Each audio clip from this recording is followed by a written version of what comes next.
All right, folks. I'm live on Facebook and YouTube. Got to come up on Instagram. Get my mic position right so you can hear me.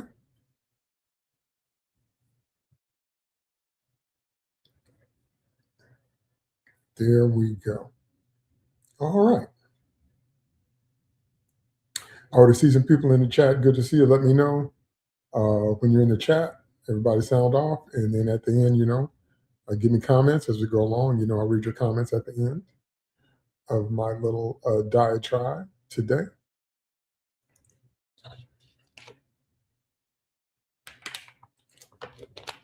On the coldest day in 2 centuries, but who's counting? Okay, let's jump on in 10 o'clock. Y'all know I starts on time. What we're going to talk about today is the Avengers Doomsday plot leaks. The Avengers Doomsday plot leaks. Now, before we dive into those very specifically, there's some other things I just want to mention right quick. Because for those of you that, if this is the first time you're seeing me, if you're not sure what my live stream is about, I talk about the things that have happened in fandom or geek world or comic book nerd world, however you want to describe it. I talk about the thing or the things that have caught my attention for the week. So, I don't cover everything on this channel because, first of all, there's just too much, too much to cover, and also a lot of that stuff just doesn't interest me. So I want to acknowledge them. I want to acknowledge that I know what happened. I'm just not covering. The biggest news this week has actually been Starfleet Academy. But the reason it's been news is because of how bad it is. Starfleet Academy is so bad until William Shatner or whoever runs his account, because we doubt that's him. But William Shatner's account has bashed it and said he needs to take over. It's so bad. Starfleet Academy has pulled off something that I don't know has happened in Trek world, and that is that everybody's united. I don't remember the last time everyone's been united. There is literally nobody that likes this show except the actors that are in it and the people that are creating, producing it, or whatever. Nobody likes this show. Nobody likes this show. It is on purpose a degradation, a desecration of everything that Star Trek has ever stood for. And it's one of the best examples, which is going to be relevant in our conversation today, which is why I'm bringing it up now. It's one of the best examples of not being able to read a room and taking the wrong lessons from history. Like arguing that Star Trek has always been diverse and Star Trek has always been inclusive. Those words don't mean what you think they mean, because Star Trek wasn't about that. That was a part of the story world, but it wasn't about the identity of its characters. So that's why I'm not covering that, because everyone that I've seen talk about it, they're puking and it's wearing them out, and it's just awful on a level we haven't seen, and I have no interest in watching that. Next up, I know the He-Man trailer dropped this week. A couple of people have asked me about that. Yes, I did see it. I don't know if I'm really interested in yet another reboot of He-Man, because it's, just like everything else, just like so many 80s properties that they have brought back more than once. Are they going to add anything new to the story? They've already race swap with Idris Elba. So I mean, I don't know how many times we have to keep looking at the same things before we get it. but I don't have to keep looking at the same stuff before I get it. They can't stand you. They can't stand the things you loved from your childhood, no matter which generation you grew up in. They want to purposefully take the stuff that you loved, tear it up in every way possible, and rebrand it based on some type of gender ideology or political ideology, some foolishness. So, and also this is going to be relevant later as we talk about Avengers. When you listen to people that don't understand how things go, or listen to people where the argument is disingenuous, or you listen to people who are not trying to argue in good faith, it's just a frustrating waste of time. So I really don't, the He-Man trailer, I don't have a lot of optimism about it, because how many times does somebody have to, you've heard me use this analogy before, exactly how many times would you go to a restaurant where the server spit in your food? How many times do you have to spit in your food before you're like, I ain't going back to that restaurant? How many times does that have to happen? That's what fandom is now. A continual spitting in the food. So how many times? How many times? So I don't need no more times. So they want to destroy everything good about everything that was good from the past. Okay. Next up, what also dropped this week was the Star Wars Maul trailer. Now, I might cover that one. I'm really kind of done with Star Wars in general, but you was so crazy. But anyway, I'm kind of done with Star Wars in general. They killed it for me with The Last Jedi, but Darth Maul is still a very interesting character. It might be a thing where we have maxed out the stories we could tell for him. I don't know. It's possible. So that's what I'm saying. Because it's Maul, I might, repeat, might, no promises. I might cover that. But no promises, because generally I'm done with Star Wars too. Because again, how many times? I did my last live stream on Kathleen Kennedy stepping down. That's not going to save Star Wars. So how many times do we have to go through this? Seriously. Okay, and this one is not a part of fandom, but this one just struck me, so I had to talk about it. Amanda Knox is returning to Italy. She's doing another documentary where she returns to Italy. Now, if you know anything about Amanda Knox's story, look it up if you somehow have been living underneath a rock and don't know what happened to her. Long story short, she got accused of a murder she didn't do, and they pushed her into a fake confession, and they treated her very, very badly. If all that had happened to me, you wouldn't be able to say the word Italy in my presence. You wouldn't be able to say it around me. So this idea of going back, and it's called Into the Mouth of the Lion or something like that. Y'all know I don't understand people. Y'all know that about me. You know I don't understand peoples. You know I don't understand peoples because I can't Rubik's Cube my brain into a configuration that would make me want to go back to Italy if I was Amanda Knox. But that's just me. That's just me. It's a free country. She can do what she wanted to.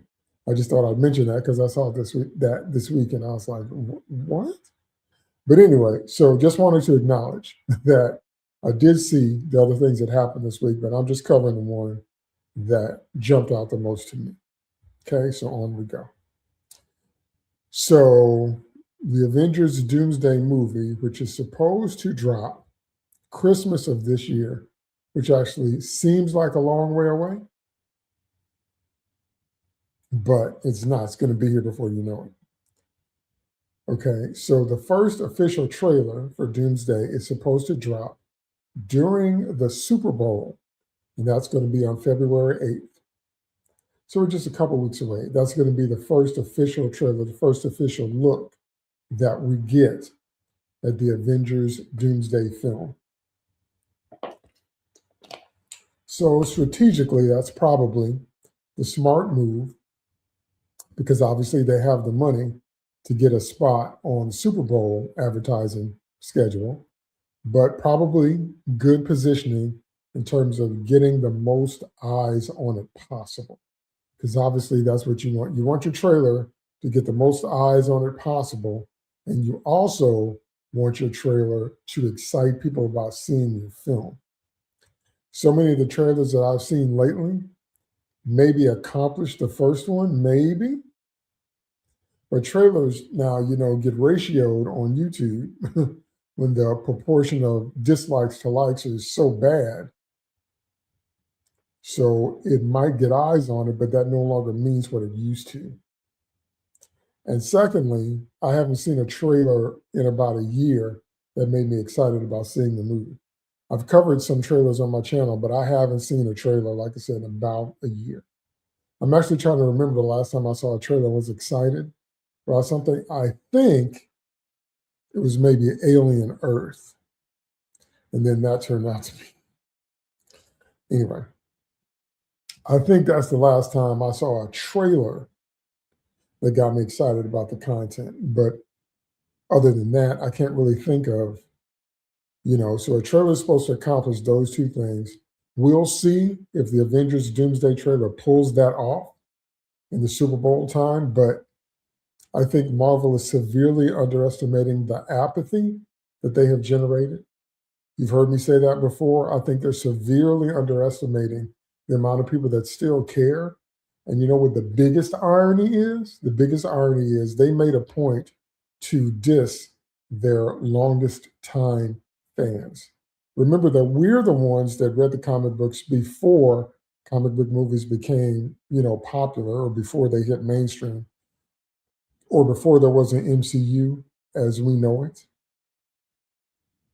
We went to conventions, we did cosplay, we bought the books, we bought the paperbacks, we bought all the toys, we bought the DVDs, we bought the games, we bought the t-shirts, we saw the movies multiple times.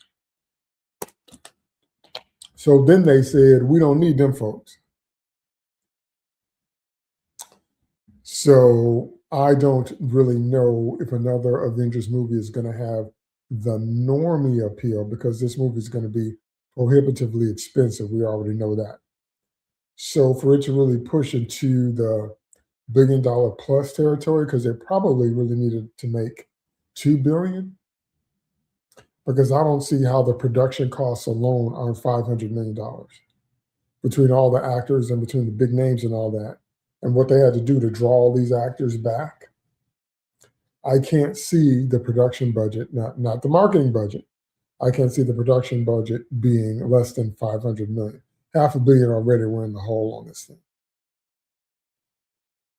So they're going to need a 1 to a 1.5 to a $2 billion box office intake to make any kind of profit, I believe.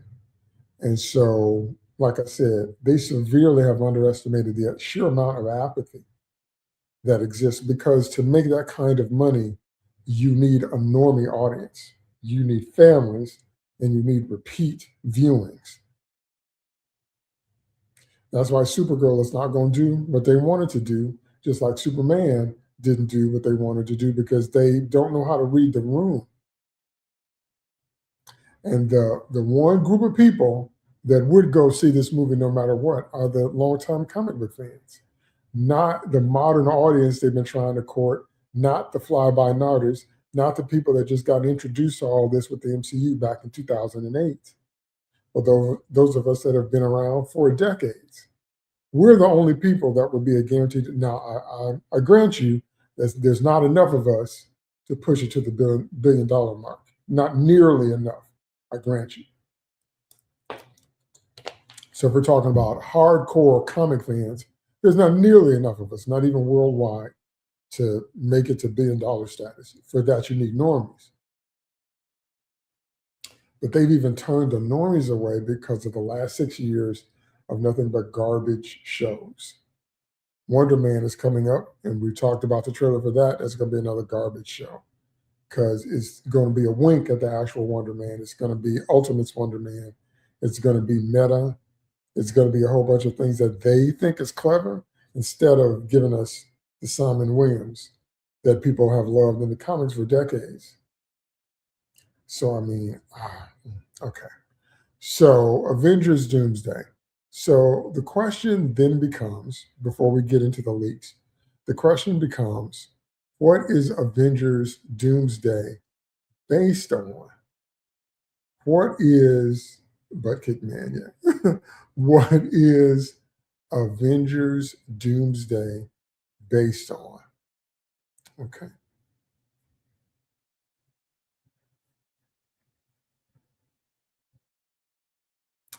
Let me see if I can make that a little bit bigger on your screen.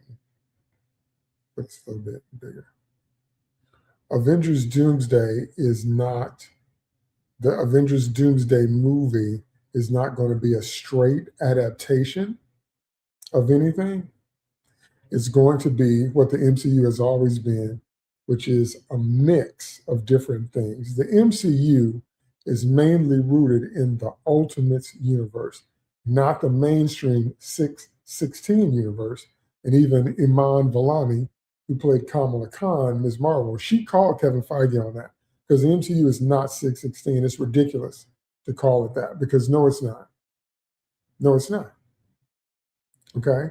So what it's going to be is a mix of Ultimates and certain comic storylines. So kind of the core of that will be Secret Wars. Okay. So if you don't know anything about Secret Wars, it was a miniseries that dropped in January, but it was cover dated in May. Okay. So just to be summative, okay. In a bunch of different Marvel books, there was a construct that appeared in Central Park and all of their different magazines, and they got in it and they were transported into a giant construct in space. Now, who this happened to originally was Captain America, Thor, Captain Marvel, Hawkeye, Iron Man, She-Hulk, the Wasp, Reed Richards, The Thing, Human Torch, Colossus, Cyclops, Nightcrawler, Professor X, Rogue, Storm, Wolverine, Lockheed, the Dragon, Magneto, Spider-Man, and the Hulk. Okay, so they weren't sure why they were there. Okay, and then they see another construct with a bunch of villains.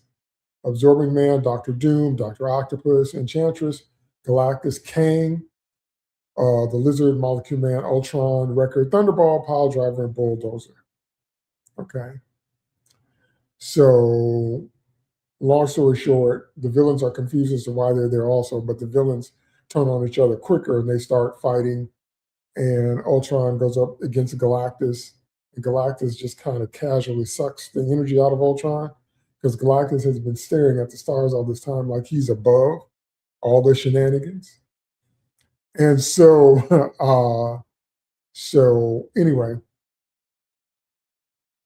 so they're going to watch a galaxy be destroyed and a new world, a new planet called Battle World to be created. Okay, and then the Beyonder, who is the near omnipotent being, the Beyonder appears and tells them what this is about, and then basically tells them that they all have to fight. And if they fight, they can get the freedom. If they fight, they can get what they want. If they fight, they can get out of here. So it's kind of a live action little kid playing with his action figures. Remember, I used to do that. You might still do that now. Remember how you take action figures and I remember that? That's basically what Secret Wars is for the Beyonder. Now, that's an oversimplification. I know that, but I'm just trying to kind of set the tone for where the core of this is being drawn from the comics. But because this is the MCU, there's going to be other elements mixed in. Now, originally, also, let me show you this. Also, in the first Secret Wars, issue number 8 is when Spider-Man got his first famous black costume. We know that that costume turned out to be alive.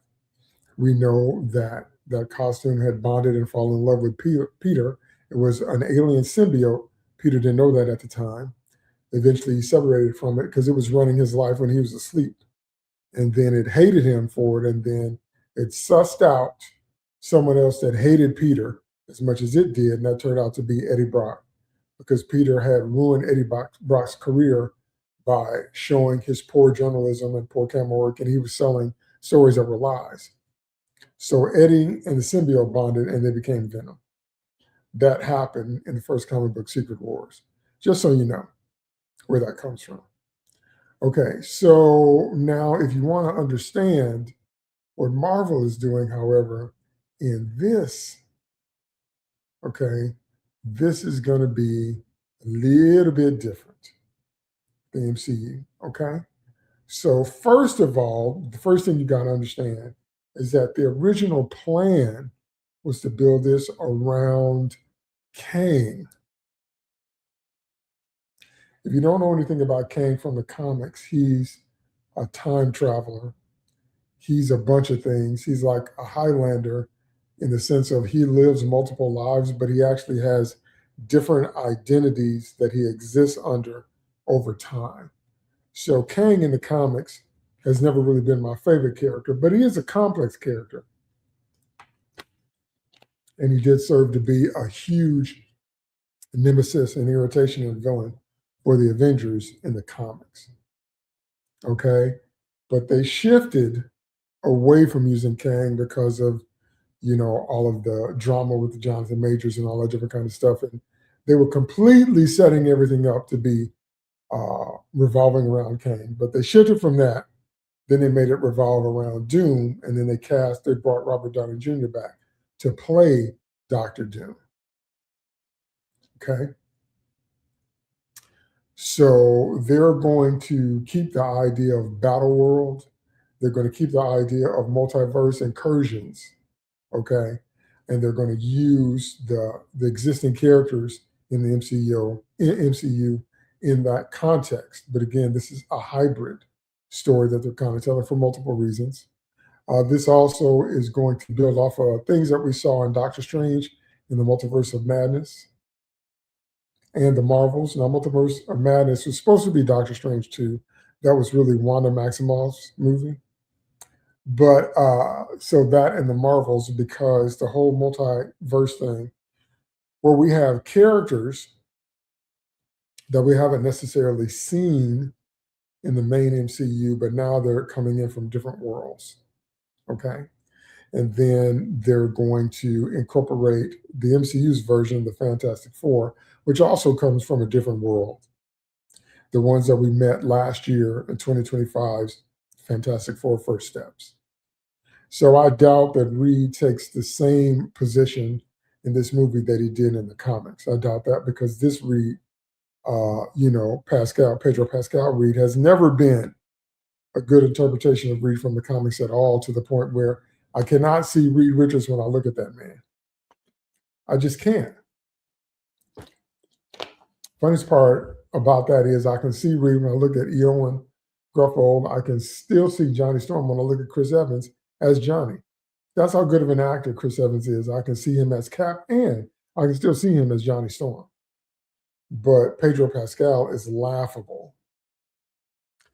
And so I seriously doubt that there's going to be how can I say this? The impact and the prominence and even the aura that Reed Richards has, that we know. Pascal don't have that. Okay? Does not have that. So we doubt that's going to be a thing. Now, also, let me hasten to say that they are also going to blend in Secret Wars 2. Secret Wars 2? Yes. Secret Wars 2, a 9-issue limited series, Secret Wars 2. This also involves the Beyonder. Okay? Oh man, that pic is in good resolution, but still ought to be able to see it on your screen. So they're also going to involve Secret Wars 2. And what that was about was the Beyonder taking human form. And you know who would be an incredible cast for that if they do that? Henry Cavill. What if they cast Henry Cavill as a live action Beyonder? Oh man, he looks like him. Okay, which means they're not going to do it. But anyway, so the Beyonder takes human form, and his goal now is to dominate Earth 616. Okay, so it's a common plot, a common trope where an all-powerful alien wants to feel like what it would feel like to be human. That happened to Q in Star Trek. So it's not new to sci-fi where you take a near omnipotent being and they're so bored with being omnipotent that they want the human experience. So that's kind of the plot in Secret Wars 2, where the Beyonder takes human form and he does stuff like that. Okay. So the thing about Secret Wars 2 was that it's more experimental and it's more character driven as opposed to high action and just a lot of fighting. So they're going to draw some from that too. So, remember that Doomsday is the first movie, and then they're going to follow it with Secret Wars. But just, so we're all on the same page, it's not going to be a direct translation of the comics that we know. Okay. So just wanted to give some background for those of you that didn't know that much about the comic series and didn't understand how they were going to blend it all, because this is a hybrid situation. Okay. So having said all that, let's go straight into the leaks. Now, the reason that this was the story I wanted to cover this week is because once I heard these leaks, and I heard them from a bunch of different sources, once I heard these leaks, I was like, I had something to say about each one. So we're going to start with the first one. This first one is almost kind of a guarantee that it's true. At this point, it's kind of a guarantee that it's true.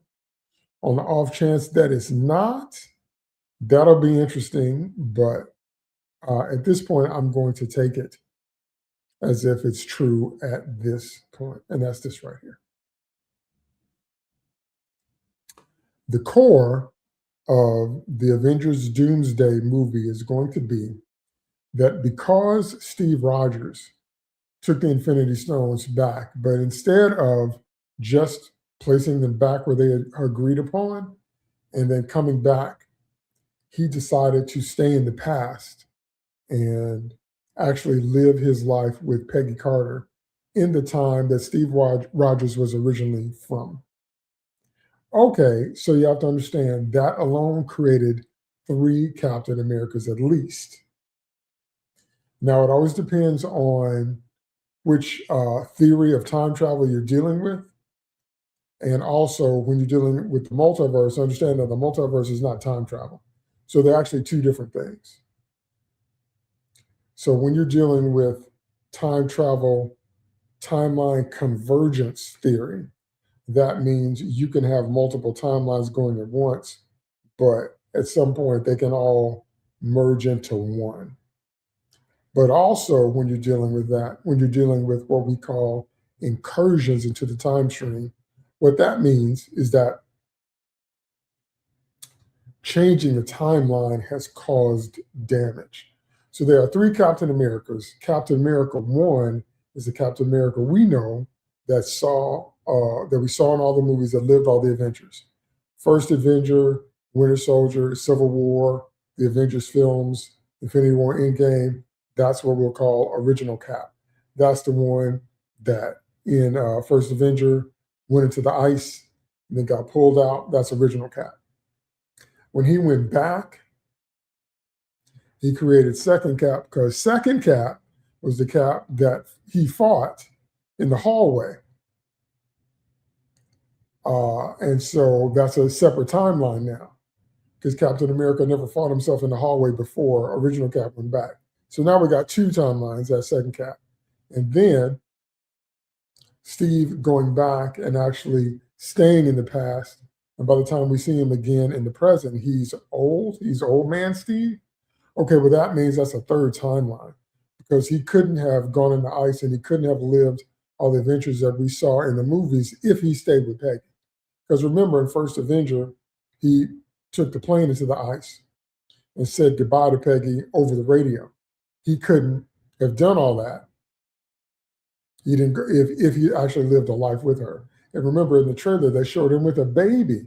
So they really did have a life and they really did have a child. So we have three separate Captain America timelines already. So this is kind of a given at this point. Like I said, I'm proceeding as if this is true, that it was the fact that he went back and changed time so profoundly that it caused incursions and that it caused damage. It caused a ripple effect through the timelines, but that's only if you're using time travel convergence theory.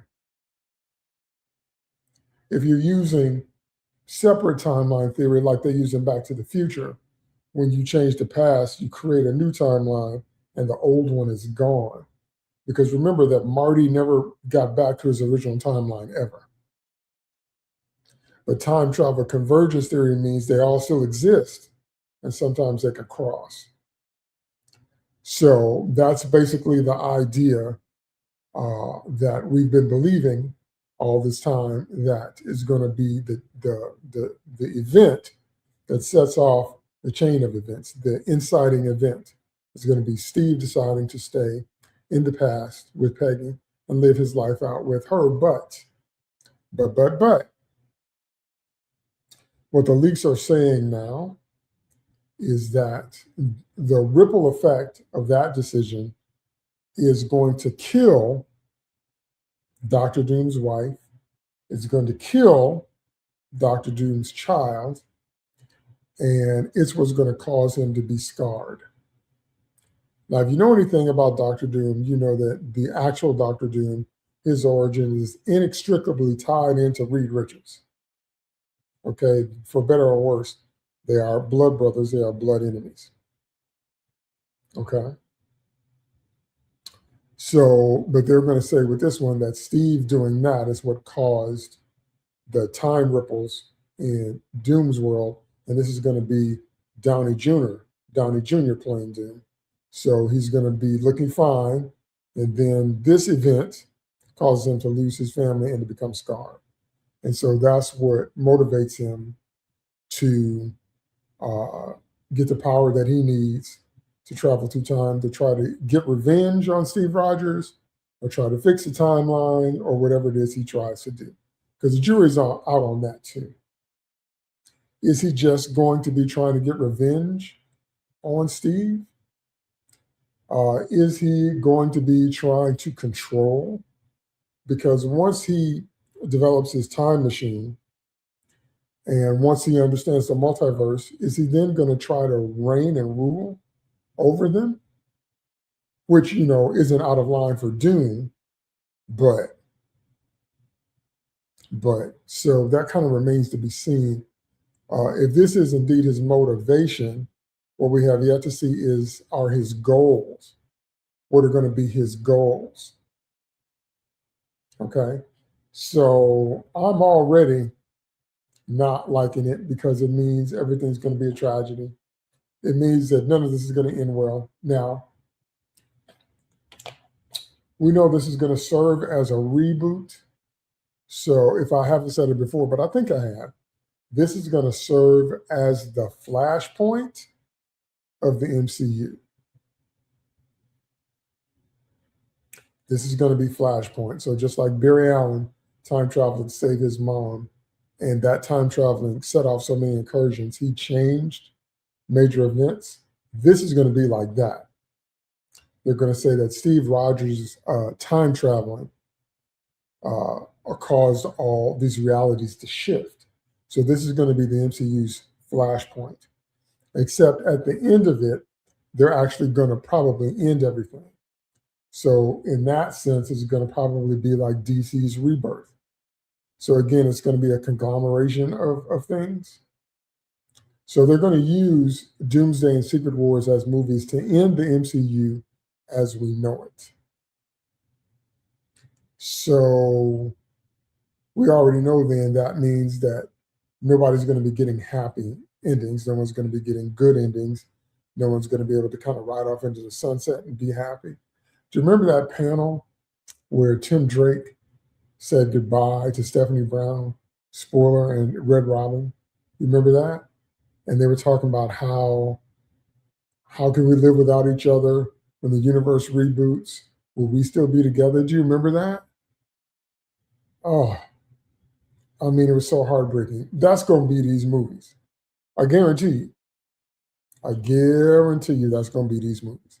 Okay? So, my prediction about the whole Steve and Peggy thing, I believe that Peggy Carter, the Peggy Carter Steve went back to be with, I believe that she's going to die. And then Captain Carter from another multiverse world, because we saw one die in Multiverse of Madness, Wanda killed her with her own shield. This is going to be yet another variant. She's going to come over and get together with Steve, and they're going to go out fighting together. I can almost guarantee you that's what's going to happen. Peggy Carter is going to die. Steve Rogers' child is going to die, killed by Tony Doom. But before it's all over, Steve Rogers is going to meet Captain Carter, you know, the one from What If, where she got the super soldier formula. And technically is Captain Britain, but they called her Captain Carter. And so they're going to get together, and I can almost guarantee that they're going to go out fighting together. That's how I think their story's going to end. If there's been anybody that they have favored in these movies, it's been Captain America.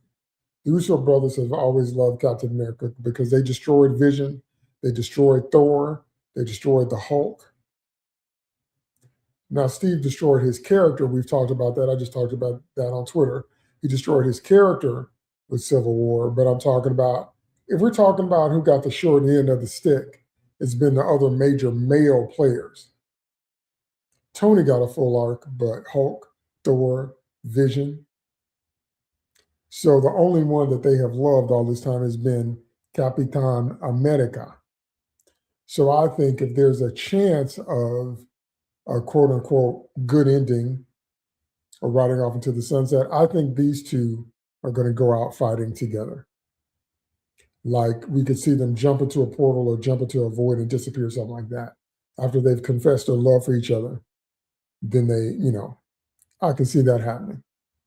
So if there's anybody that's going to get a good ending, it'll be these two. That's my prediction anyway. Okay? Because I don't think anybody, oh Lord, I don't think anybody else is going to get a good ending. Now, this also puts a finger straight on the pulse of kind of what's wrong with overusing the multiverse. Now, I feel like the multiverse should be like seasoning with food. If you know anything about cooking, you know that you have to season food right or you can forget it. If you don't pick the right seasonings, or if you use not enough of a seasoning, or Lord help you, if you use too much, you're going to kill the dish. So even if you don't cook, you know when that happens. You know when you eat the food and it's seasoned poorly. You don't have to be a chef to know that. So that's paramount. That's crucial. I think the multiverse should be used as a seasoning, but now it's become a full-blown plot device. It's become a full-blown regular thing. And when you do that with the multiverse, and people call this out right away, because I remember reading about how people didn't want to see the multiverse at the beginning. And I was like, why? But I understand why now. Because it means that it cheapens everything. It means nothing means anything. If you can kill a character in one universe, but just replace them with a variant, then what, you know, what did their death mean? So it cheapens the storylines. Okay? So that is one of the core problems with the multiverse. So from a storytelling point of view, you get a lot of Elseworlds possibilities, a lot of what if stories. I get that. But from a practical point of view, it just makes the stories you've already told rather cheap if we know there's other variants, other places, and like in the What If animated series, they brought in Natasha from a different universe and brought her back into the one where she had died. And I mean, so kind of then what's the point? Also, I'm gonna laugh if they bring back Scarlett Johansson as Natasha. I really doubt it. I think ScarJo is done with Marvel.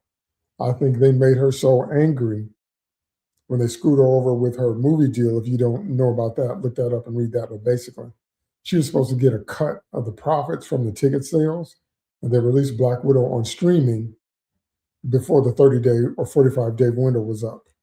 So it cut into the money she was supposed to get, and I don't think she ever forgave. She actually sued him over that. I think she was done with Marvel then, and also recently in the news, Scarlett Johansson has been talking about she doesn't appreciate AI. She doesn't want AI replacing real actors. She doesn't want them using her past performances, then using AI to recreate a Black Widow without her.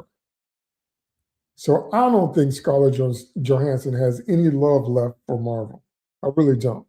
So I'll be surprised if she comes back. If the money was right, if the check was fat enough, then maybe she will. A whole lot of people said they were never coming back. Alan Cumming said he was never coming back. Do Nightcrawler again. And lo and behold, bamf. So if the check is fat, Scarlett might be back. But that'll be interesting if she is, because most people agree that her death was poor in, Endgame. Just that Black Widow deserved a better ending and a better movie. Okay, so moving on. Now, here's, oh Lord, here's where we start to get into shake my head territory. The leak has said that the opening scene of Doomsday is Tobey Maguire dying. Tobey Maguire Spider-Man getting killed. Okay? And they not only kill him, but they kill his world. They said that's the opening scene where the Spider-Man Raimi-verse is destroyed. Now, this is the most beloved version of Spider-Man live action. Out of all the live action Spider-Man we've had, Nicholas Hammond, Tobey Maguire, Andrew Garfield, and Tom Holland. Tobey Maguire's Spidey and Sam Raimi's Spideyverse is still the most loved and respected in live action. Still. So what do they decide to do? They decide to kill him and kill that universe first off. I've also heard that Doc Ock, Alfred Molina, is going to be back. Now, I loved Molina as Doc Ock. I thought, because I love Molina as an actor, because he's incredible. Sometimes I think he's underrated. Sometimes I don't think he gets the props he deserves. But I think that Doc Ock in Spider-Man 2 was the best book-to-screen translation of a Spider-Man villain we've had so far. Out of all the Spider-Man villains that we've seen in live action, I think Molina's Doc Ock was the best one. So they say he's going to be there, and they're going to kill this version. They're going to kill this version, which tells me that they still can't read the room, because don't nobody want to see that. Do you want to see that? Hasn't Spidey in general been through enough? Hasn't Tobey's Spidey been through enough? What we want to see, if they did a Spider-Man 4, would be Tobey married to Dunst's MJ, and then they have Mayday. They're happy, they have a family, they have a daughter, a little cute little redhead daughter that's got her father's powers. What's wrong with that? So if this is true, they're starting it off on the wrong foot, because this is not what we want to see. Now, odds are that if that happens, that Tobey will be back at some point, but still, see, that proves my point earlier about What's the point of destroying his universe and killing him if you're just going to bring him back later? That means it doesn't mean anything. But either way, it sets a bad tone. That's more my point. Excuse me. That's more my point. I think it sets a bad tone because no one will want to see. No one wants to see that. Now, I'm not going to tell you who I wish they would kill because I might get in trouble on YouTube for saying that. But I'm gonna think it real hard, and you're gonna know who I'm talking about. Who I wish that would just be crushed like a bug, and their supporting cast, whom I can't stand. So I'm gonna leave that right there, but I think you know who I'm talking about. Okay. So now it's also been reported, because remember, they are notorious for learning the wrong lessons. What do I mean by that? I mean, if a movie's a hit, for some reason, they don't seem to understand why it's a hit. So they are notorious for taking the wrong lessons from success, which is such a shame. The lesson they took from the MCU success is that we can do no wrong. And then, excuse me, Feige gave us 6 years of his own personal fan fiction, from WandaVision to Ironheart to Echo to Wonder Man. Feige gave us 6 years of his diverse Feige fan fiction club because they thought the success of the MCU meant we can do no wrong. We just put MCU on it and it'll work. That's not true. It worked because the casting was good and the stories were good. Okay. So that all leads me to this, that part of the leaks is that we're going to actually see Jackman's Wolverine fight Toby's Spider-Man. Now that is nothing but nostalgia. That's nothing but nostalgia bait, nothing but nostalgia points. So I'm not saying this wouldn't be interesting to see, because I actually think it would be.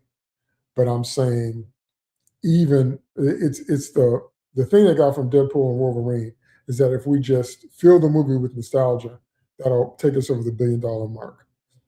But that might have worked in the Deadpool and Wolverine context because we've always wanted to see Ryan Reynolds with Hugh Jackman. We've always wanted to see that pairing, and because we finally got Hugh Jackman in his proper costume in live action.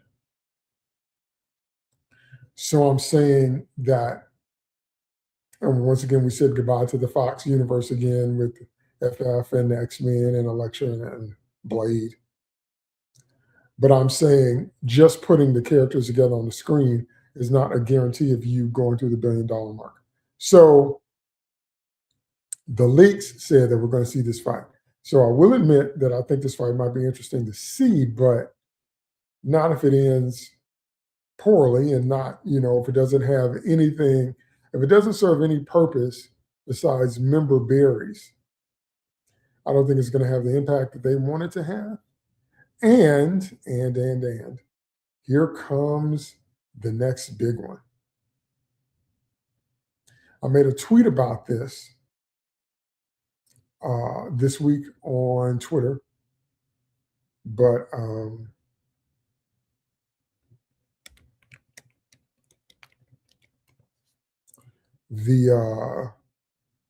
the next leak, I'm trying to find a picture to put on the screen so I can illustrate, because I didn't think to put a picture of this one. But good, I found one. So let me show you this picture. The leak has been that it's going to be the X-Men in total that kill Spidey in his world. The context of that is going to be that each one of the different multiverses is going to be fighting for their reality to exist. They're going to be fighting for their reality to be the last one standing. So every corner of the MCU, every corner of the Fox verse, every corner of any iteration we've had. See, that's why it's going to be like Flashpoint. So the Flash movie with Double the Ezra Miller, at the end of that movie, spoiler alert, they had multiverse windows show up, and you saw different iterations of DC characters from all different kinds of content from the past. So you saw CGI Chris Reeve and Helen Slater. You saw George Reeves. You saw Batman 66. You saw a version of Jay Garrick. You saw Nicolas Cage Superman.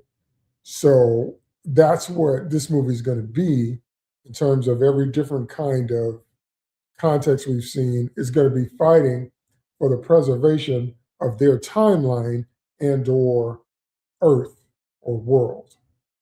So they say it's going to be the X-Men that kill Toby Spidey and his world. And the context is going to be because they're fighting to preserve their world. And I'm like, y'all realize nobody wants to see that, right? I was like, oh, well, no, I guess you don't. I guess you don't realize that don't nobody want to see that. Don't nobody want to see that. Don't nobody want to see the Fox X-Men. We have to say goodbye to them. Now, there's been memes on that, and there's been tweets on that all week long. How many times have we said goodbye to Patrick Stewart's Professor X? At least 3 times now, right? It's going to be time number 4. Because he died in X3, and then he died in Logan, and then he died in Multiverse of Madness, and now he's going to die again. How many times? So the meme has been the architect saying we've become exceedingly good at killing the Fox X-Men. This will be the 6th time or 7th time or whatever. So we don't really want to see them kill Spidey, and we really don't want to see them destroy his world because they're fighting for their world. But whatever, just a leak. I hope it's not true. I really hope it's not true. I really hope it's not true. But I wouldn't put it past them because they are notorious for not being able to read the room. Okay. So now, here comes the last leak that I heard this week. This is even a bigger kahuna than all the kahunas I have mentioned so far. Now, I think I forgot to mention that Tony Stark's Doom is probably going after the children. You see him at the end of Fantastic Four, first steps in the first post, or one of them might be the last one, but anyway, in the post-end credits scene of him taking his mask off in front of Franklin. It's possible that Tony Doom understands that Franklin is a reality warper. So he goes to get Franklin. He wants Franklin just like Galactus wanted Franklin, because that's gonna be what helps him, or who helps him move between the multiverses. So it's entirely possible that Tony Doom recruits Franklin Richards or steals him outright, steals him for that purpose. I wouldn't bet on that not happening as well. Because why show that post-credit scene? Okay. But this one I'm fixing to say right here. When I heard this one, I just had to shake my head. Here it comes.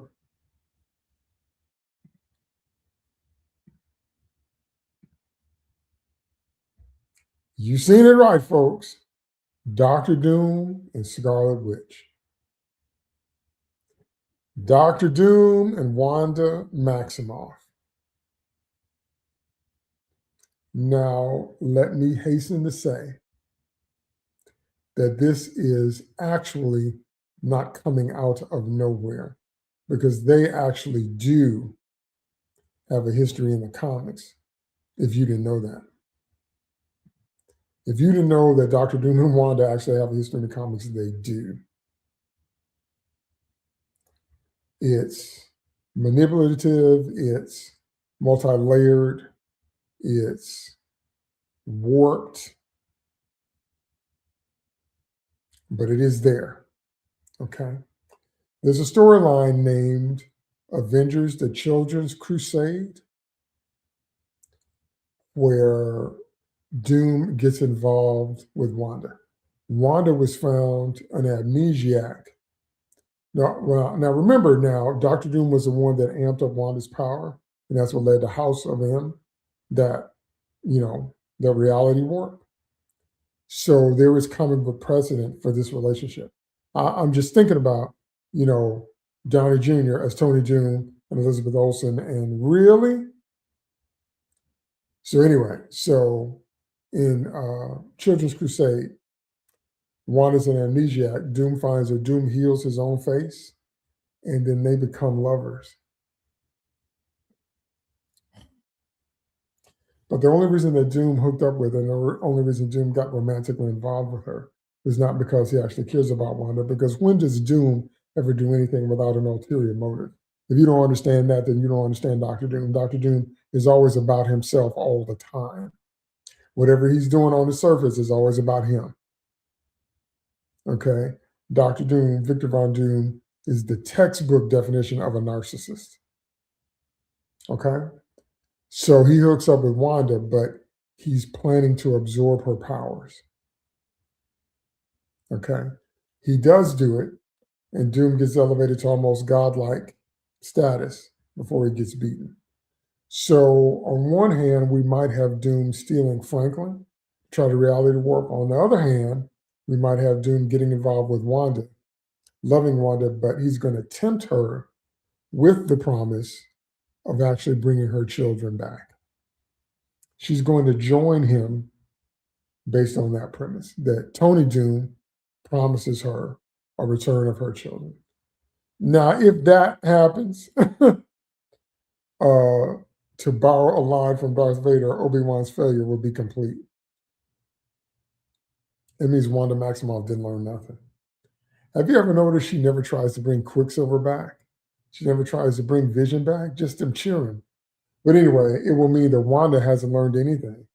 She went crazy in WandaVision. She went crazier in Multiverse of Madness and destroyed every universe between her and her fake children, and nobody defeated her. She stopped when she saw that those fake children thought she was a monster. So if this happens, that means Wanda didn't learn nothing. And so what was the point of all those Wanda Maximoff adventures if she's going to end up right back in the same place, and if she's going to get involved with Doctor Doom of all people to try to make this warped, dream of hers come to pass with children that she never actually had? And she's still willing to ally with Doctor Doom. She's still willing to do whatever to get it. And notice, again, it never features Quicksilver. Never features Vision. So later from a brother, later from a husband, or between children. And okay. If this happens, I just have a feeling that it's going to take the movie in an even worse direction than we've already had. Okay, I think it's going to take the movie in an even worse direction if we actually get this pairing. And at the end, all the Wanda defenders are going to say again that she was a victim. At the end, they're going to say that Wanda doesn't have to take any responsibility for what she did, and that she somehow has been victimized by this turn of events. Okay? So I'm going to get to your comments because I definitely want to mount them. I want to thank you for giving the comments too, because that really helps. But I mean, I don't see anybody, because what they don't understand is not only do we not want to see destruction of worlds, we don't want to see destruction of character. I hate it. Spoiler alert for Deadpool and Wolverine if you haven't seen it. Chris Evans comes back and they think he's Captain America, but he's actually Johnny Storm. I hate it, what they did with him in that movie. I hated it from start to finish. I don't want to see universe destruction. I don't want to see character destruction. Don't want to see that either. You make them not learn anything. You make them regress. You make them into worse people even that they were. Don't nobody want to see that. Who wants to see that? I don't want to see that.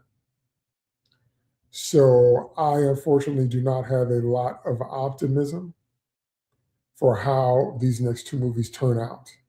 Again, it's going to be a flashpoint, DC's Flashpoint and DC's Rebirth, mixed with Marvel Secret Worlds, Battle World, and all that. But so anyway, let me pull your comments up. Tony, Tootie.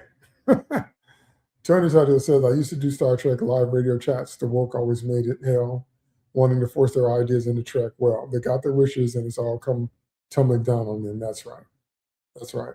That's why I'm not watching that stupid Starfleet Academy, because the woketeers, they won. They're destroying everything. So they can have it. They don't get my time or my attention or my money. Okay. Popcorn farts with his crazy self. It says it's the person spitting in my food hot when I was talking about how many times do people have to spit in your food. If Sydney Sweeney spits in my food, I'm going for seconds. You are crazy. Popcorn. Okay. Never watched He-Man. Just the name made me laugh. Roided freaks. I was into anime rubber tech for the win. Nothing wrong with either. My son was actually more into He-Man than I was. He-Man was kind of, I don't know. He-Man didn't really have a hook for me beyond the transformation, because, you know, I love superhero transformations. I love when they go from their civilian identity to their superpowered identity. I love that. That's one of the things I love the most about superheroes. And He-Man's was iconic. He-Man's, you know, holding up the sword by the power of Grayskull, I have the power, was and still is iconic. So I like that. But the cartoon itself never really kind of grabbed me. Like I said, my son liked it more than I did. But so I think she was on Rogan. Was that Amanda Knox talking about going back to Italy? LSD to make you understand. No, I don't do drugs. Hopefully they don't reveal the entire movie in trailers this time. They will. You know they will. We are far past the point where entire movies are not leaked before we see them. I hope with both Avengers Doomsday and Secret Wars, the movies, that there's some twists in there that we don't know about yet. I really do, but I don't. They're gonna leak, man. They're gonna drop. They just do. So what I do if I'm going to see a movie, I just stay off social media, especially the day I'm going to see it. So if I'm going to review a movie and I really want to see it, I normally do a live action on my way into the theater, live action reaction out, and then I'll do a formal review. But I stay off social media if I know I'm going to see it. So normally if a movie opens on a weekend, normally in Chicago, it'll drop on Thursday. And we've even had some situations where the movie opened on a Wednesday. So we got to see it before the major push. So I will go see it then if I'm going to review it, if I really want to see it without spoilers. And I stay off social media. Sometimes I'll stay off social media for a week in advance. Like I did that when Endgame dropped. I stayed off social media for a week. So in case there were any spoilers, I don't want to see it. Because that's pretty much the only thing you can do. Okay? Iraq happily co-fighting. All Doomsday will be a similar fan service to Deadpool and Wolverine when they turned up to 11. I completely agree. I completely agree. This movie is going to be mainly nostalgia, mainly memorabilia, mainly winks and fan service, because they think that's what's going to make people watch it. But that might make you watch it one time. But if the story isn't there, I have never rewatched Deadpool and Wolverine. I did watch it initially. I've never rewatched it, even though it's probably the best version of Hugh Jackman's Wolverine that we've gotten for the most part. And definitely the live action, you know, proper costume and all that. That part was awesome, but I've never watched that movie again. Even though I like Cassandra Nova as a villain too. I actually love her as a villain, but so anything is based only on nostalgia bait and memorabilia. I don't like Channing Tatum as Gambit, by the way, so of course he's in Doomsday. But anyway, RDJ and Chris Evans alone has got to be 30 million at least. No, they probably got 30 million a piece, if that's what you mean. If you mean 15 million a piece, no, they paid it much more than that. If you mean 30 million a piece, yeah. And Scarlet wouldn't come back for less than what they get. So Butt Kick Man, you all know how I feel about that movie. I'm never watching that movie again. Y'all know. Okay. Hopefully not Secret Wars 2, but that would track. Well, again, it's going to be a conglomeration. And I have no doubt that we're going to see the Beyonder take human form even in Doomsday. The question is, who will it be? That'll probably be the biggest spoiler. Like I said, if it's Henry Cavill, because he perfectly would fit the role, he looks like the Beyonder looked. That would be the funniest wink of all time.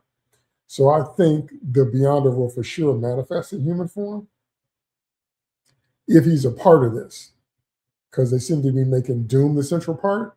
But if the Beyonder is a part of these movies, I think that'll be the biggest reveal who that is. And I'm going to laugh if it's Scarlett Johansson, if she's the Beyonder, or if it's the Red Skull. I'm going to laugh, I'm going to laugh, I'm going to laugh. Okay.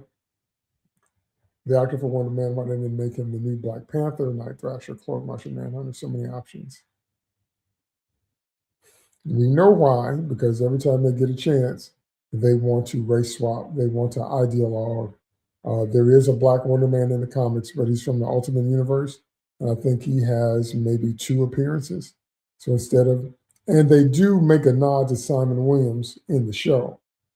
They just don't feature Simon Williams, the white Simon Williams, the one we know is the main character. But they do feature him in the show, but it's kind of a meta thing where it's about a movie or a TV show about him and not really him.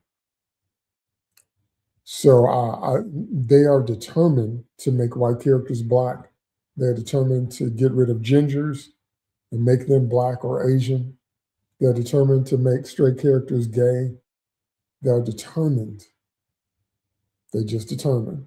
So again, that's saliva in your salad. How many times? How many times? It'd be funny if Secret Wars is 12 hours long. It's going to be an extended meter. Eventually, it's going to be, I think, broken up into multiple movies, because this first movie, they say, has an estimated runtime of maybe 3 hours, 45 minutes. It's pushing up on 4 hours. So I'm wondering how they think that's going to do with repeat viewings. So I don't know. Eventually, I think this movie is going to be super long. Secret Wars is actually my area of expertise. I know a lot. I feel like it's my time to shine. Go for it, man. But I mean, it's going to be painful when you see the stuff that they butcher, because you know they're going to butcher some stuff because when do they not? You know they're going to butcher some stuff with this. Okay? I think OGs are still going to be mad. It's not OG Doom. I agree. I already feel that way, except I'm just kind of numb, because we have never gotten a proper live-action Doctor Doom, because everybody knows it should have been Mads Mikkelsen. We've never gotten Doctor Doom right in live action. Never. We've never gotten him right in live action. Never. No, not ever have we gotten a proper live action Doctor Doom. So at this point, I don't expect him to start now. So OGs are still going to be mad. It's not OG Doctor Doom. I agree. Nobody's done Doom proper, right? This may be a hard sell this Christmas. X-Men in it may be exciting, but the death of Charles, etc. is thin. Yes, I agree with all that. But I think it's going to have a large opening weekend, because I think just the curiosity factor alone, I think at least initially it's going to do well just based on curiosity. I just don't think it's going to get a lot of repeat viewings based on thin story, based on it being a lot of a downer, and based on movie length. I could be wrong, but those are my predictions. Okay. Fun fact, Secret Wars was specifically created to sell and market new toys. Of course. George Lucas really ruined it for everybody else. He made himself rich, and it's a beautiful thing. But once he made movie to toy tie-ins. Because remember, that's one of the reasons they canceled Teen Titans and gave us Teen Titans Go. Because as we know, studios are notorious for putting the cart before the horse. Studios are notorious for making the tail wag the dog. Good stories and good characters will make you sell toys, but they say, no, we want to sell toys, so let's focus on that and get just throw up something to attach the toys to. Mm. In the end of Secret Wars #1, wasn't it just Schmuckle alien? In one of the endings, I'm going to leave that right there, not going to spoil. In one of the endings. Yes, Downey as Doom honestly has been less interesting because it feels forced and desperate. Because it is forced and desperate. They ain't fooling nobody. This is a Chicago Bears level Hail Mary, except we get them Hail Marys now. Too bad we didn't go all the way, but don't get me started on that because Chicago is heartbroken, but that's another live stream. But with Caleb Williams, we've been getting them last minute, no way they can come back. 16, 18, 21 unanswered points in under 3 minutes. This is going to be that, except I don't think they're going to get it because this is that RDJ as Tony Doom is forced and desperate. There is no argument about that. There's no discussion. There's no argument anyone can make to make that not be true. The only reason they brought that man back is because this is a Hail Mary, because they think they're going to restore the former glory of the MCU, but they won't because they done beat us down too much. They beat away the normies.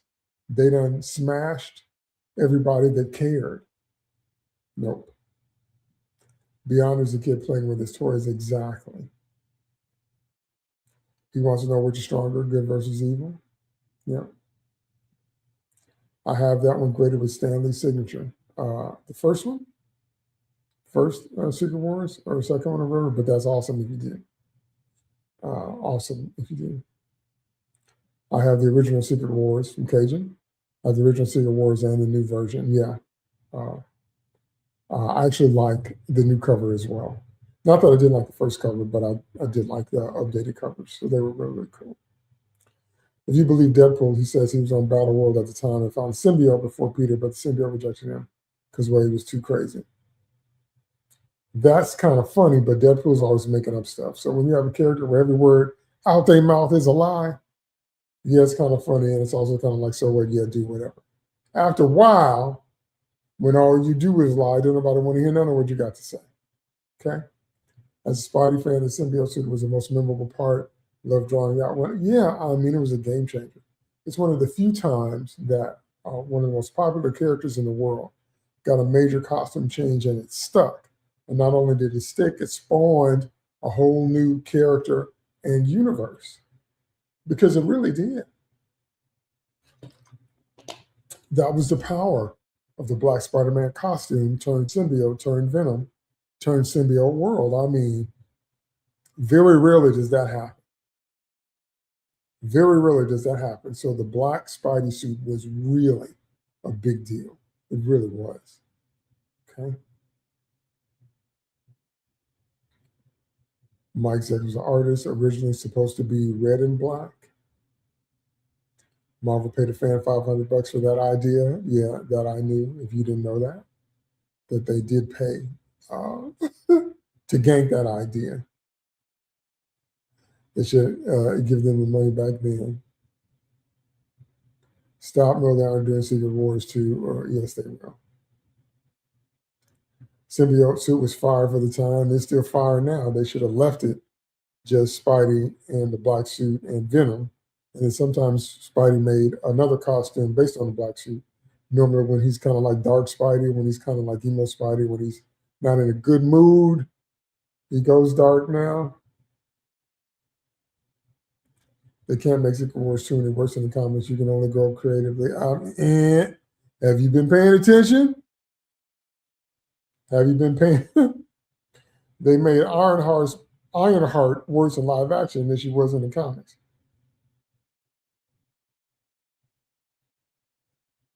Do you think such a thing was possible? It is possible. Yes, they can. Yes, they can go even worse. Yes, they can. Yes, they can. Will it have the chemistry of hatred by Doom towards Reed? I'm interested to find out. I doubt it. Because as I said earlier, this is not legit Reed. This ain't the real Reed. So I doubt it. They're never going to do the Reed and Doom relationship in the MCU like what we know from the comics. So that's another one where you need to let that go. You know, we're getting a scene with Spidey in that suit, though. Yes. Yes. I'm counting on that. That will probably be the highlight of the movie, like it was the highlight of the comic, because it's just so incredible. Secret War 2 cover looks like a John Byrne cover. I appreciate this comment. I understand it. I just don't agree with it because yes, they can. Yes, they can. Yes, they can. I told you, if they reveal the Beyonder, I can almost guarantee you the Beyonder's reveal is going to be the biggest nostalgia bait or nostalgia wink or whatever if they do that. And it's going to be something like Cynthia Erivo.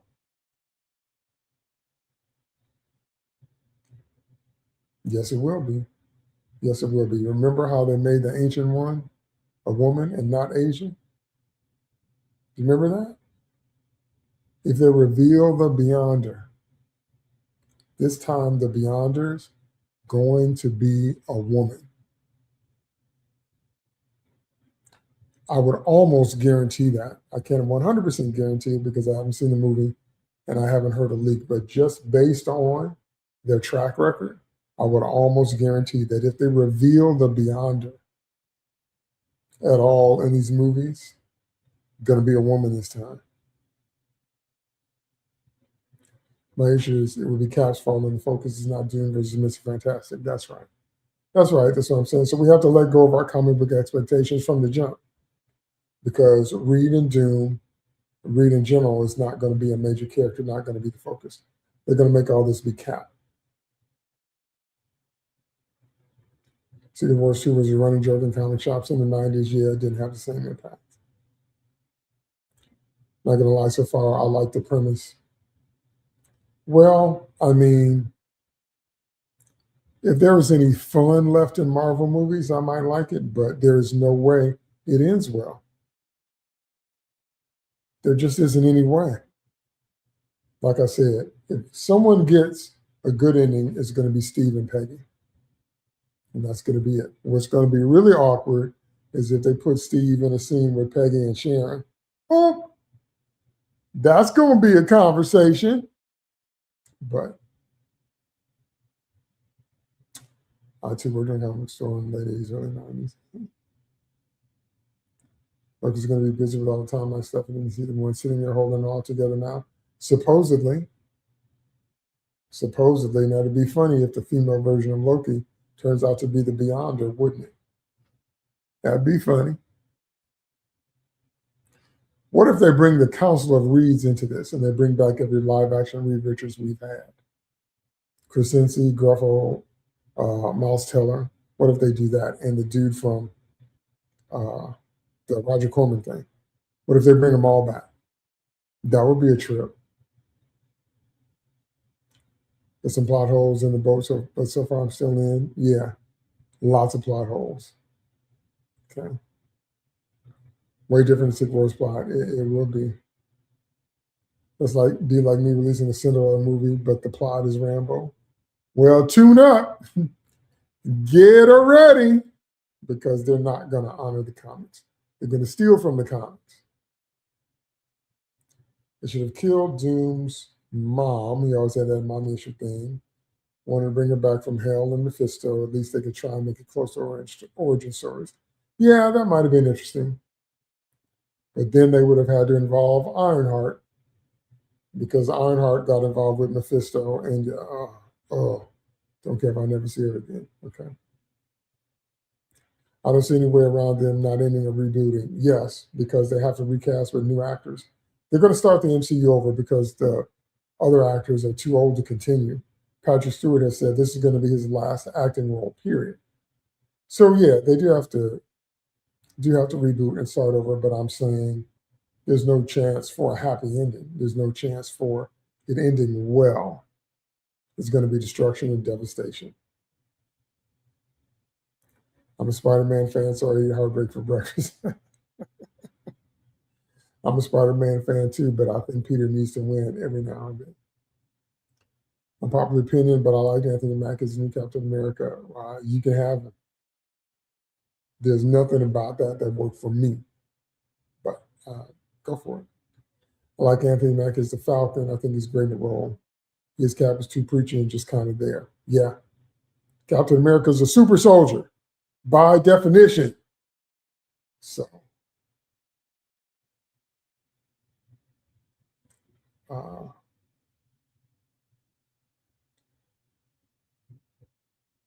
he preached one time out of place. Yeah, they did super dirty.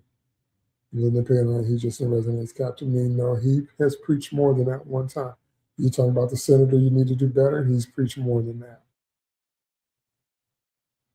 And then the whole comics, the whole thing about how the first Captain America was really black, and when they were doing government experiments on black people, and he's preached more than that.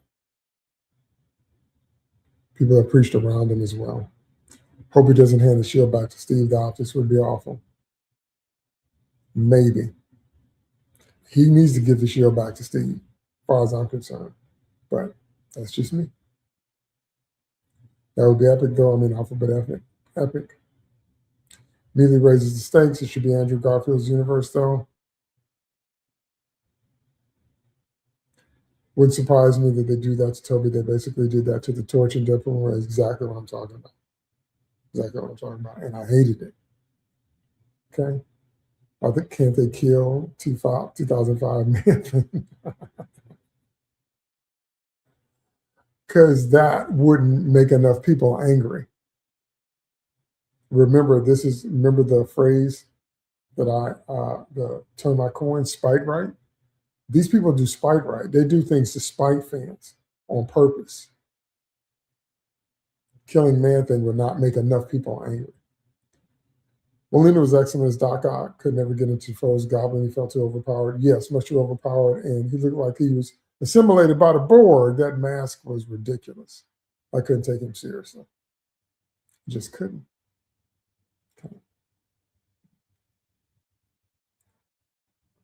Kind of have to kill Toby, though, because the first thing he's telling Tom Holland when he gets the symbiote is take it off.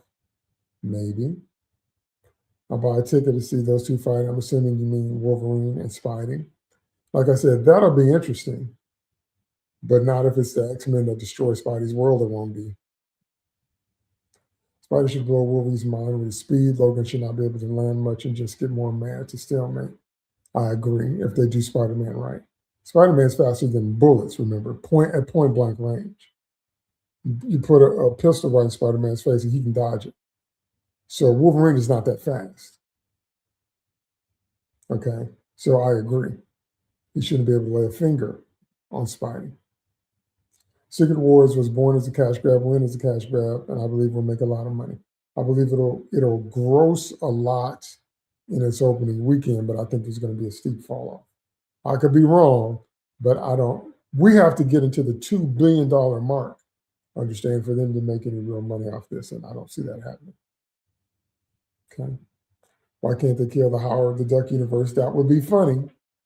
But the answer to that is the same answer, because that would not make enough. Because people don't care about, normies don't care about Howard the Duck.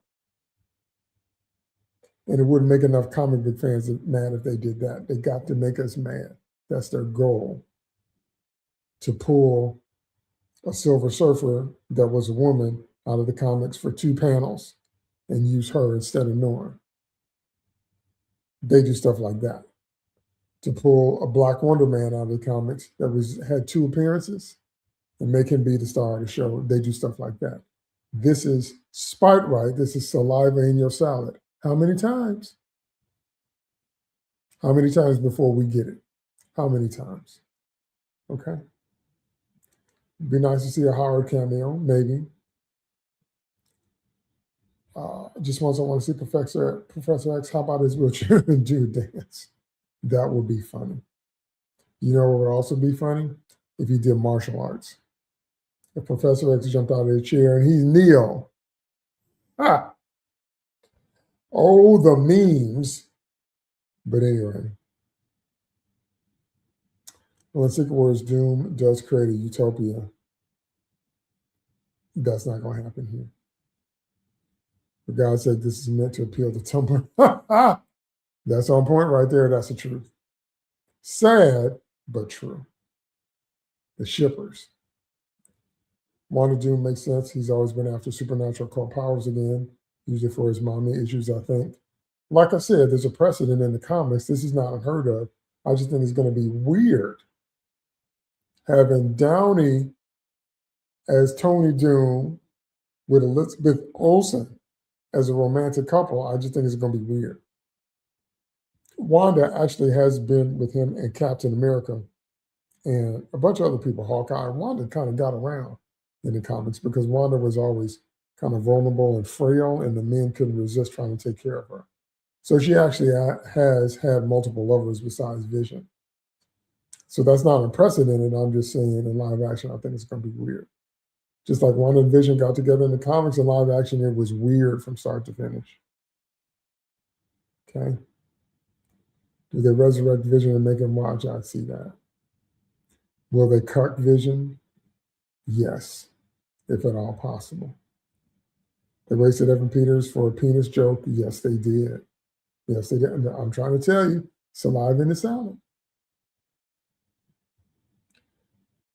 When it comes to Wanda, you're thinking of her through a writer's mind. Our minds as fans were melted 5 years ago, and just go with it. Can't help it. I'm a writer. Of course, I'm going to think of her through a writer's mind. Can't help it. I'm not going to let them infect me with their foolishness. Just because they don't know how to write a character doesn't mean that I don't. Wish list, the Doom Kiss origin. I would like to see Marvel do a miniseries heavy on the Kiss music in the first issue. Rock opera-esque. That would be really cool, but I don't think they have that creativity. If they did an MCU and Kiss tie over, and if you know anything, you know they did a comic with that. I think that would be really cool. I think that would probably be a cameo that broke the internet, but it would only appeal to older people. The younger people wouldn't know who that was. Not like we know. The younger people wouldn't know who that was, who Kiss was, and how big they were. Okay, it would be, awesome and epic, but it would only appeal to the very people they've tried to chase away, which is a long-time comic fans, the older people. They want Doom to be a bigger threat. They adapt everything. And number 4, where Doom mind controls all the villains. Just give it a different context because that was to stop reading Sue's wedding.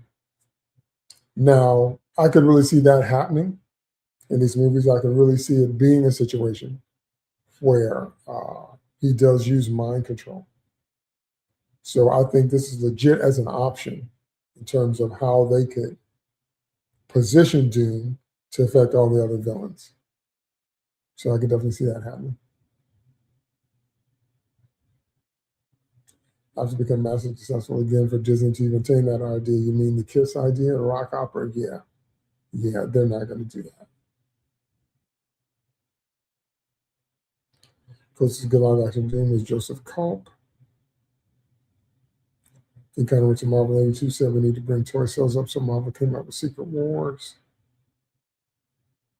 Brazilian name for Doomsday is Dr. Doom. I kind of like that name because it's not a try-hard name like Doomsday. Avengers Dr. Doom. Definitely can see that. Well, off topic, apparently they don't have the film rights to the name Submariner. I wonder why. I have to do some more research as to why they sold that off, as to why they had to try to create a Namor that was different. That's why they created Namor. Can't stand him. Can't stand him. I didn't watch Ironheart. You didn't join the 2 people that did. Cynthia Erivo's Beyond It would be rough, but they'll do it. They'll do it. Yes, they'll do it. Nurturing is very mean when it comes to Samus Cap. I feel like when it comes to that and Gay Iceman, they don't take that as an attack on the idea of writing. They take that as an attack on themselves. That's kind of what fandom has turned into, is to a bunch of personal attacks, no doubt. No doubt, no doubt.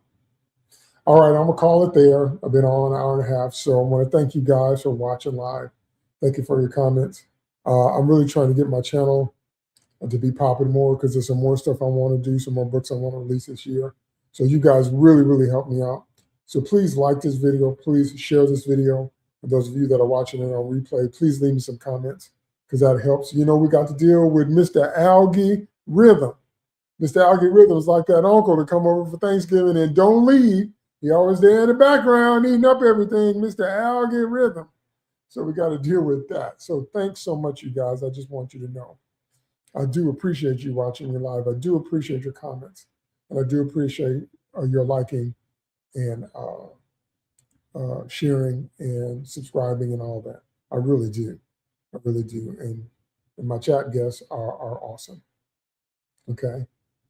Popcorn farce, I am that uncle. All right. So I'll see everybody next week, next Friday, for my next live stream. Thanks again. DT2 Comics Chat out.